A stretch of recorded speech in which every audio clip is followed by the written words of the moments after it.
وفاداران خاندان نبوت، آئیے سب سے پہلے اپنے آپ اور مولا محمد خضرا کے مکین سید کائنات دونوں عالم کے مالک و مختار، لمبے لمبے ہاتھوں سے بھیک دینے والے آقا داتا، انیس بے کسا چارہ ساز دردمندہ سیاہ نماکان رحمت عالم عالمیہ جناب احمد مصطفیٰ محمد مصطفیٰ صلی اللہ علیہ وسلم کے دربار دوبار میں درود پاک ہدیہ پیش کریں اور پڑھیں۔ اللہم صلی علی سیدنا مولانا محمد وعلی آل سیدنا مولانا محمد وبارک وسلم صلاۃ و سلام علیک یا رسول اللہ، صلاۃ و سلام علیک یا حبیب اللہ صلی اللہ علیہ وسلم۔ نہ پوچھ ان خلقہ پوشوں کی ارادت ہو تو دیکھ ان کو، نہ پوچھ ان خلقہ پوشوں کی ارادت ہو تو دیکھ ان کو، یدے بیضا لیے بیٹھے ہیں اپنی آستینوں میں، تمنا درد دل کی ہو تو خدمت کر فقیروں کی، تمنا درد دل کی ہو تو خدمت کر فقیروں کی، نہیں ملتا یہ گوہر بادشاہوں کے خزینے میں۔ مت سہل ہمیں جانو پھرتا ہے فلک برسوں، مت سہل ہمیں جانو پھرتا ہے فلک برسوں، تب خاک کے پردے سے انسان نکلتے ہیں۔ لحد میں عشق رخ شہ کا داغ لے کے چلے، اندھیری رات سنی تھی چراغ لے کے چلے، تیرے غلاموں کا نقش قدم ہے راہ خدا، تو کیا بھاگ سکے جو یہ سراغ لے کے چلے۔ عزیزان ملت اسلامیہ، ہم اور آپ اس وقت سالانہ عرس محب الہی میں شرکت کی اور حاضری کی سعادت حاصل کر رہے ہیں، اور اللہ تعالیٰ کے فضل و کرم سے سرکار محب الہی کے بطفیل آج ہم اس محل کے اندر اپنے سر کی آنکھوں سے، اپنی سر کی آنکھوں سے سرکار محب الہی کے در کے یہ خدام اور مخدومین سجادگان جو یہاں جلوہ فروز ہیں، ہم ان کی زیارت بھی کر رہے ہیں۔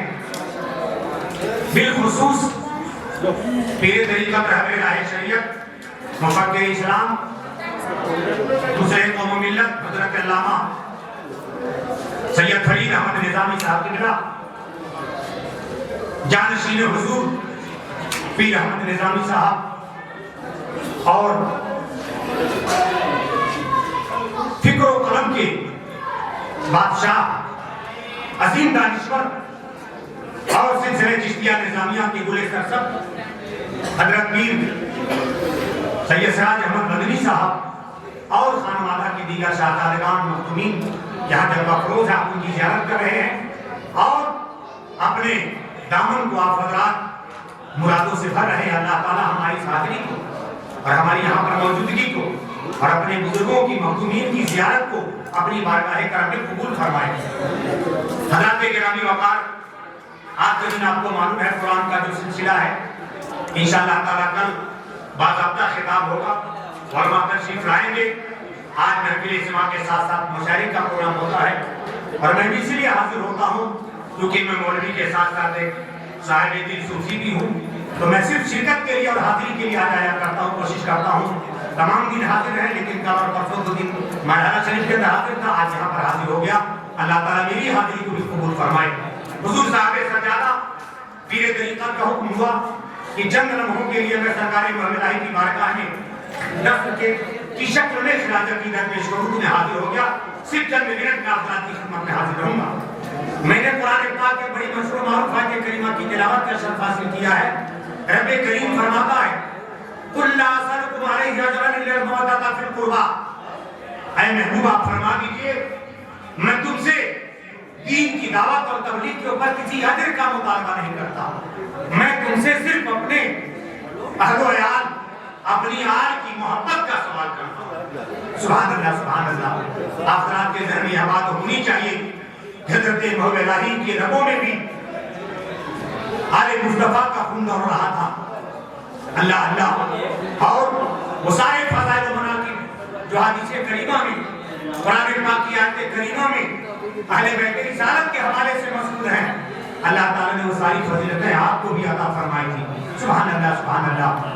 چنانچہ میرے دوست رسول کریم صلی اللہ علیہ وسلم کو اللہ تعالیٰ نے حکم دیا کہ آپ اپنے ماننے والوں سے، اپنے عقیدت مندوں سے، اپنے کلمہ گویوں سے اپنے آل کی محبت کا سوال کیجیے۔ اس سے آپ اندازہ لگا سکتے ہیں کہ اللہ تعالیٰ نے قرآن پاک کے اندر خاص طور پر اس آیت کریمہ میں آقا کریم صلی اللہ علیہ وسلم کو جس چیز کی اپنی امت سے مطالبے کا حکم دیا ہے، وہ چیز کتنی عظیم ہو سکتی ہے اور کتنی عظیم الشان ہو سکتی ہے۔ آپ نے اکثر کسی بھی درجے کا مسلمانوں کی طرح کا اس کا مطالعہ ہو، مگر اتنا وہ ضرور جانتا ہے کہ میرے آقا کریم صلی اللہ علیہ وسلم نے اپنی 63 سالہ زندگی کے اندر جو ظاہری حیات طیبہ ہے، ایک ایک لمحہ امت مسلمہ کی فلاح و بہبود کے لیے، اپنی امت کی فلاح و بہبود کے لیے اور دین اسلام کی تبلیغ و ارشاد کے لیے صرف فرما دیا۔ خود میرے آقا فرماتے ہیں کہ جب سے اللہ تعالیٰ نے مجھے حکم دیا کہ میں دین کی تبلیغ و ارشاد کروں اور کلمہ لا الہ الا اللہ کا پرچار کروں، اس وقت سے میں نے کبھی بھی کسی ایک رات میں بھی گفت لگا کر کے بستر پر میں نے نہیں سویا، بلکہ اپنی جو ہے ہر رات کو میں نے دین کی تبلیغ ارشاد کے لیے قربان کر دیا۔ اللہ اللہ رسول کریم صلی اللہ علیہ وسلم نے جو محنت شاقہ فرمائی ہے، تبلیغ و دعوت کا جو مقدس فریضہ انجام دیا ہے، وہ آپ کی نگاہوں کے سامنے ہے۔ 27-23 سالہ زندگی کے اندر میرے آقا نے 13 سالہ زندگی جو مکے کے اندر گزری، میرے آقا کریم صلی اللہ علیہ وسلم نے مکے میں بے پناہ مشقتیں برداشت کی۔ وہ کون سی ایسی تکلیف ہے جو میرے آقا نے مکے کی سرزمین کے اوپر نہ برداشت نہ کیا ہو؟ اللہ اللہ آپ کو اچھی طرح سے معلوم ہے کہ میرے آقا کریم صلی اللہ علیہ وسلم جب مدینے مکے کی گلیوں میں چلا کرتے تھے، آپ کی راہوں میں کانٹے بچھا دیے جاتے تھے، کانٹے ڈال دیا کرتے تھے۔ میرے آقا جب راہوں میں چلا کرتے تھے مکے کی سرزمین کے اوپر تو آپ کے قدموں میں کانٹے چھپ جایا کرتے تھے۔ نماز پڑھا کرتے تھے میرے آقا شہر حرم کے اندر۔ ایک بار تو واقعہ ہے کہ میرے آقا کعبۃ اللہ کے سائے کے اندر سجدہ فرما رہے ہیں، ایک ظالموں کا ایک گروہ بیٹھا ہوا تھا شہر کعبہ کے اندر، اس میں سے ایک شخص کہتا ہے کون ہے آج فلاں قبیلے کے اندر ایک اونٹ ذبح کیا گیا ہے، اور اس اونٹ کی روجڑی کو اور اس کی میگنی کو لا کر کے محمد کے کاندھوں کے اوپر رکھ دیتا، معاذ اللہ ثم معاذ اللہ۔ چنانچہ ایک وقت روسیا کھڑا ہوتا ہے اور جاتا ہے روجڑی کو اٹھا کر کے لاتا ہے اور مصطفیٰ جان رحمت صلی اللہ علیہ وسلم کے شانہ مبارکہ کے اوپر رکھ دیتا ہے۔ مصطفیٰ جان رحمت صلی اللہ علیہ وسلم کو جہاں ایک طرف روجڑی کے وزن سے آپ کو تکلیف ہو رہی تھی، وہیں پر اس کی بدبو سے بھی آپ کو تکلیف ہو رہی تھی۔ کسی نے جا کر کے خبر دیا آپ کی شہزادی خاتون جنت حضرت سیدہ فاطمہ الزہرا سلام اللہ علیہا کو کہ آپ کے بابا جان جو ہے نماز پڑھ رہے تھے شہر حرم کے اندر اور ان دو پر اتنا بڑا ظلم کیا گیا ہے، اونٹ کی روجڑی لا کر کے ان کے کندھوں پہ رکھ دی گئی ہے۔ ابھی حضرت خاتون جنت بڑی کمسن ہے، کم عمر ہے، مگر وہ روتی بھی جاتی ہے شہر حرم کے اندر، اور آقا کریم صلی اللہ علیہ وسلم کے کاندھے مبارکہ سے شان مبارکہ سے اس روجڑی کو ہٹا دیتی ہے۔ اللہ اللہ اس طریقے سے میرے آقا کریم صلی اللہ علیہ وسلم کو ستایا گیا۔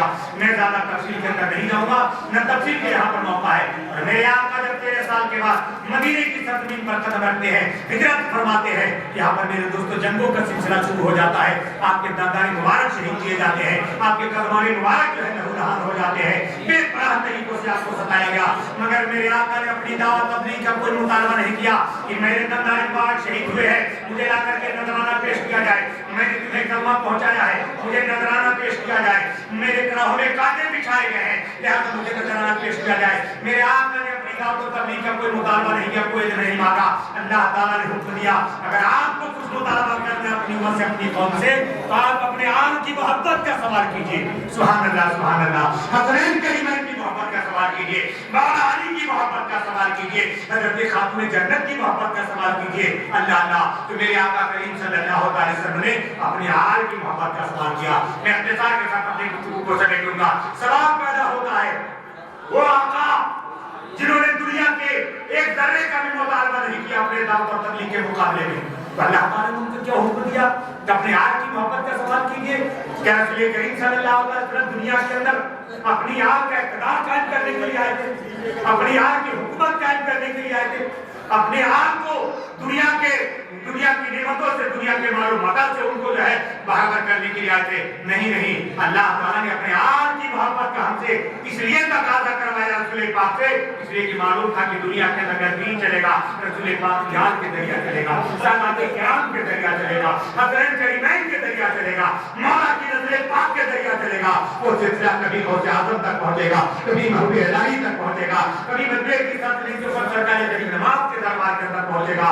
اللہ اللہ آپ دیکھیں کہ محمد مصطفیٰ جن رحمت صلی اللہ علیہ وسلم نے اپنے آل کی محبت کا استعمال کیا اپنی امت سے، تو الحمدللہ امت نے بھی رسول پاک صلی اللہ علیہ وسلم کے اس مطالبے کو پورا کر کے دکھا دیا، اور ایسی محبت کیا کہ جو کچھ اللہ تعالیٰ نے امت کو نوازا تھا رسول پاک کی آل کے لیے سرف فرما دیا۔ ایک حدیث پاک اور پیش کرتا ہوں، اللہ اللہ آپ غور فرمائیں، میرے آقا نے فرمایا اے لوگوں میں تمہارے درمیان دو چیزیں چھوڑ کر کے جا رہا ہوں، ایک قرآن پاک اور دوسری اپنی آل پاک۔ اگر تم ان دونوں کو مضبوطی کے ساتھ تھامے رہو گے تو دنیا کی کوئی طاقت تمہیں گمراہ نہیں کر سکتی۔ اللہ اللہ کیوں کہا میرے آقا نے کہ قرآن اور اپنی آل پاک کو چھوڑ کر کے جا رہا ہوں۔ بڑے بڑے صحابہ کرام تھے، خلفائے راشدین سے، عشرہ مبشرات تھے، اصحاب بدر و احد تھے، کہتے تھے مصطفیٰ جن نبوت میں تمہارے درمیان قرآن کو چھوڑ کر کے جا رہا ہوں اور صدیق اکبر کو چھوڑ کر کے جا رہا ہوں، میں تمہارے درمیان قرآن پاک کو چھوڑ کر کے جا رہا ہوں اور فاروق اعظم کو چھوڑ کر کے جا رہا ہوں جنہوں نے اپنی حیات طیبہ کے اندر 22 لاکھ مربع میل کو فتح کیا۔ کسی کی خدمت کم نہیں ہے، نہ موازنہ یہاں پر مقصود ہے، مگر مصطفیٰ جان رحمت کی نگاہ غیب دیکھ رہی تھی کہ 100 سال 125 سال کے بعد صحابہ کے سلسلہ ختم ہو جائے گا، کیونکہ صحابی کے لیے شرط یہ ہے اس نے اپنے سر کی آنکھوں سے مصطفیٰ کو دیکھا ہو۔ صحابی کے لیے شرط یہ ہے مصطفیٰ جان رحمت حالت ایمان کے اندر اپنے سر کی آنکھوں سے دیکھا ہو۔ اللہ اللہ یہ کا زمانہ 100 سال 125 سال کے بعد ختم ہو جائے گا اور ختم ہو گیا۔ اگر قرآن کو صحابہ کا ساتھی بنا دیا جاتا تو 125 سال کے بعد قرآن کا نہ رہ جاتا، تو کسی صدیق پر رسال فرما جاتے، فاروق اعظم رسال فرما جاتے، عثمان غنی جامع شہادت نوش کر لیتے، مولا علی بھی کوفہ کی جامع مسجد کے دروازے پر جامع شہادت نوش کر لیتے وقت فجر، پھر تو قرآن کا نہ رہ جاتا، کون قرآن کی تبلیغ اشاعت کرتا۔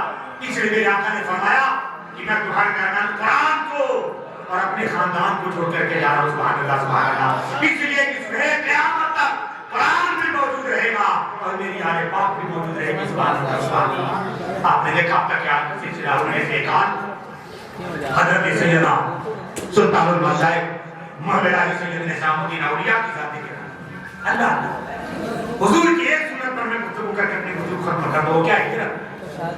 سرکار کی سنتوں میں سے عظیم ترین سنت وہ ہجرت، اس لیے بزرگوں نے ہجرت فرمائی۔ اگر ہمارے بزرگوں نے ہجرت نہ کی ہوتی تو آج دین شاید ہندوستان کی شکل کے اندر نہیں ہوتا۔ حضرت غوث اعظم جیلان کی سرزمین سے چلے بغداد پر پہنچے، حضرت غریب نواز ایران کی سرزمین سے چلے خراسان و اصفہان کی سرزمین سے، سندھ کی سرزمین سے، آج میرے مولا بھی آ کر کے فروکش ہو گئے، اور سرکار محمد الہی کی آبا و اجداد آپ کے آقا عالی نعمت بخارا کی سرزمین کے رہنے والے تھے۔ اسی لیے الحمدللہ چاہے وہ پیر سید احمد نظامی ہو یا سراج مدنی ہو یا حضرت سید فرید احمد نظامی ہو، اللہ اللہ ان کے ناموں کے ساتھ سید بخاری بھی لگتا ہے۔ سبحان اللہ، کیونکہ یہ مخدومان گرامی وقار، یہ آقا عالی نعمت سرکار محمد الہی کی یادگار جو آج یہاں پہ آپ کے آستانے پر جلوہ افروز ہیں اور یہاں بیٹھ کر کے الحمدللہ ثم الحمدللہ حقیقتوں معرفت کا جان پلا رہے ہیں اور دین کی تبلیغ کے ساتھ فریضہ انجام دے رہے ہیں اور محمد الہی کے پیغام کو دنیا کے آخر کے نام تک پہنچا رہے ہیں۔ ان سب کا تعلق بخارا کی سرزمین سے، بخارا کی سرزمین سے آپ کے وابستہ تشریف لائے۔ آپ کے نانا اور آپ کے دادا دونوں چلے بخارا کی سرزمین سے، چلتے چلتے مختلف علاقوں پر قیام کرتے بدائن کی سرزمین پر پہنچے۔ وقت میرے پاس کم ہے اور شارٹ کٹ، بدائن کی سرزمین پر پہنچے اور آپ کی ولادت مبارکہ 636 ہجری۔ عجیب و غریب اتفاق ہے، انسان جو کہ چوچا شریف میں اس سے مخدوم اشرف بنایا گیا وہ بھی 636واں سے پاک، سبحان اللہ 636واں سے پاک، اور سرکار محمد الہی کی ولادت ہو رہی ہے بدائن کی سرزمین پر 636 ہجری میں۔ سبحان اللہ سبحان اللہ، یہ سال ہوئے 636 اور یہ ہجری ہے 636۔ آپ کا ولادت مبارکہ وہاں پر ہوتی ہے جب آپ 6 سال کے ہوئے یا 4 سال۔ اللہ کی مرضی مشیت رسول پاک کی سنت اور ہے یتیم ہونا، بولیے سبحان اللہ۔ سرکار کی ایک سنت اور ہے یتیم ہونا، مگر سرکار کو دنیا میں آ کے کھولنے سے پہلے آپ کے والد گرامی جناب عبداللہ رضی اللہ تعالیٰ عنہ دنیا سے تشریف لے گئے، مگر محمد الہی کے والد گرامی جب آپ 4 سال یا 6 سال کے ہوئے یعنی 5-6 سال کے ہوئے تب تک باپ کے والد کا سایہ سر سے اٹھ گیا، اور جب تک بچہ بالغ نہیں ہو جاتا تب تک شرعی طور پر وہ یتیم کہلاتا ہے. جب بالغ ہو جاتا ہے تو پھر اسے یتیم نہیں کہا جاتا. تبھی تو آپ جو ہے کمسنی کے عالم میں تھے، آپ نے رسول پاک کی سنت کو الحمدللہ اس شکل میں بھی ادا کر دیا. اور آپ کی والدہ محترمہ ابن زلیخا بڑی باہمت، باحوصلہ، پابند صوم و صلات، فاطمہ زہرا کے کردار کی پیکر تھی.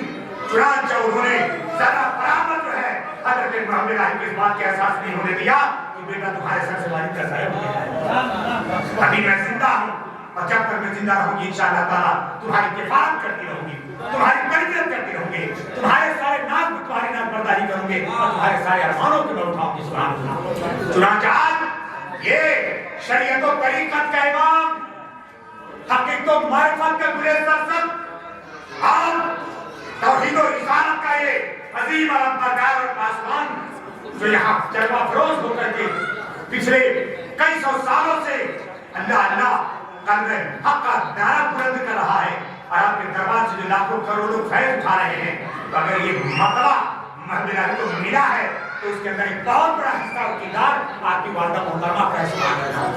آپ کی والدہ محترمہ نے تربیت کی. جب آپ تقریباً 17-18 سال کے ہو گئے اور آپ نے کافی علم حاصل کر لیا، علامہ زماں بن گئے، محدث وقت بن گئے.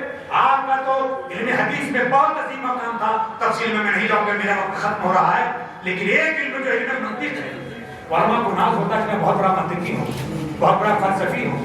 دراصل تصوف ایسا غالب آیا محمد علی پہ، علم حدیث میں آپ کا مقام، علم تفسیر میں آپ کا مقام، عربی زبان و ادب میں آپ کا مقام، فلسفہ و بلاغت میں آپ کا مقام، فلسفہ و منطق میں آپ کا مقام، بس منظر میں چلا گیا. اور تصوف، روحانیت، کرامت، ولایت، یہ لوگوں کے ذہن و دماغ کے اندر محمد علی کی بڑھ گئی. محمد علی اپنے زمانے کے مفتی اعظم تھے، محقق تھے، مفسر تھے، محدث تھے، عربی زبان و ادب کے فصل بلی خطیب تھے، اور منطق اور فلسفہ کے امام تھے. سبحان اللہ. ایسی عظیم ذات محمد علی کی ایسا کمال پیدا کیا علم کے اندر. اس کے بعد آپ کی خواہش ہوئی کہ میں کسی سے بیعت ہو جاؤں. ایک بار آپ کے شیخ کے دربار میں قوال آیا ہوا تھا، وہ کلام پڑھ رہا تھا، اور ایک قوال کا احسان ہے، وہ ذکر کرنے لگا بابا فرید کا. سبحان اللہ سبحان اللہ. بابا فرید کے ذکر کرنے لگا، کلام پڑھنے لگا. محمد علی خود فرماتے ہیں کہ بار بار جب میں نے حضرت بابا فرید کے شکر کا ذکر قوال سے سنا تو بابا فرید کی محبت تیر کی طرح میرے دل میں پیوست ہو گئی. سبحان اللہ. اور آپ نے ارادہ کر دیا کہ میں اگر ہاتھ دوں گا تو بابا فرید کے شکر کے ہاتھ میں دوں گا. چنانچہ کہ موقع آیا 18 سال سے میں آپ مجوزن گئے اور وہاں پر جا کر کے بابا فرید کے ہاتھ میں ہاتھ دیا. باوجود ہے کہ محمد علی نے بے پناہ علم حاصل کیا تھا، مگر بابا فرید نے آپ کو اپنے دربار میں بلا کر کے کئی کتابیں درس نظامیہ کی پڑھائی، اور خاص طور پر 10 پارے ماں کرا کر شرح کے حضرت محمد علی کو سبحان اللہ بابا فرید نے ایسا عظیم مقام حضرت محمد علی کا. محمد علی رضی اللہ تعالیٰ عنہ نے جو ہے کمال حاصل کرنے کے بعد بابا فرید کے دربار کو جانے والے دلی میں آئے تو کہا حضرت میں کیا کروں، درس و تدریس کا سلسلہ چلا رہا ہوں، طلبہ میری بارگاہ میں آ کر کے حاصل کر رہے ہیں، قال اللہ قال رسول کا سلسلہ جاری ہے، مگر آقا میرا دل نہیں لگتا اس میں، میرا دل کہتا ہے کہ میں ترک کر دوں. محمد علی نے حضرت بابا فرید نے فرمایا نہیں نظام الدین، درس و تدریس کا جو تم کام کر رہے ہو کرتے رہو. سبحان اللہ. کتابیں پڑھاتے رہو، ورق گردانی کرتے رہو، شاگردوں کو تیار کرتے رہو. چنانچہ ماضی کے اندر اتنے بڑے بڑے بزرگان دین ہیں، آپ نے دیکھا ہوگا اگرچہ ان کے اوپر تصوف غالب آ گیا مگر ابتدائی دور کے اندر اپنے زمانے کے بہت بڑے علامہ اور امام ہوا کرتے تھے. حضرت غوث پاک بھی ایک عالم دین تھے، ایک علامہ تھے. اپنی زندگی کے اندر غوث پاک نے 1 لاکھ علماء کی جماعت کو تیار کیا. اسی طریقے سے جناب محمد علی رضی اللہ تعالیٰ عنہ نے یہیں پر دلی کی سلطنت کے وسیع بارگاہ میں بیٹھ کر کے آپ نے درس و تدریس کا فریضہ سالوں تک انجام دیا اور ہزاروں طلباء علماء کی جماعت کو تیار کیا، اور سب کے سب آپ کے خلفاء میں شامل ہوئے اور ان کو نہ صرف جو ہے علم ظاہر سے ان کو منصع کیا، مزین کیا، بلکہ سرکار محمد علی نے ان کو علم باطن سے بھی مجلہ اور مصفا کیا. اور سب کے سب اپنے وقت کے امام غوث قطب بن گئے. چنانچہ کہا حضرت بابا فرید نے بیٹا نظام الدین درس دیتے رہو، کتابیں پڑھاتے رہو، ورق گردانی کرتے رہو، جو غالب آ جائے گا تمہارے اوپر تو جو مغلوب ہوگا وہ ختم ہو جائے گا. علم ظاہر مغلوب ہو جائے گا، علم باطن غالب آ جائے گا. چنانچہ کھڑے مولائی رضی اللہ تعالیٰ عنہ نے اس طریقے سے علم ظاہر کے ذریعہ بھی خدمت انجام دیا، علم باطن کے ذریعہ بھی خدمت انجام دیا۔ ہماری دعا ہے کہ اللہ تعالیٰ اسی طریقے سے ہمارے آقائے نعمت کا سایہ ہمارے اوپر جاری اور ساری رکھے اور فرزان مولائی اسی طریقے سے ہم مالا مال ہوتے رہیں، خون کی سہے چمن پھول سے نشان رہے، باغ باغ چاہت میں گلشن پہ آباد رہے۔ وآخر دعوانا ان الحمد للہ رب العالمین۔ السلام علیکم۔